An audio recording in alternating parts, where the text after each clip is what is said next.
to see a list of installed printers from PowerShell. Hello guys, and welcome back to my YouTube channel Shaem Tech BD. Today I will discuss how to view all printers on Windows 11 from PowerShell. I have a request: if you are new to the channel, please subscribe and stay with us. Open Start, search for PowerShell.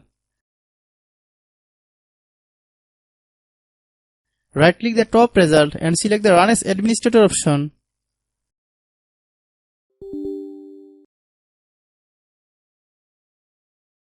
Type the following command and press enter. Confirm all the printers installed on your Windows 11. After you complete the step, the PowerShell command will generate a list of the installed printers on Windows 11. Hope you understand. I have a request: if you are new to the channel, please subscribe and stay with us. By watching my tutorial for more tech videos, you can subscribe.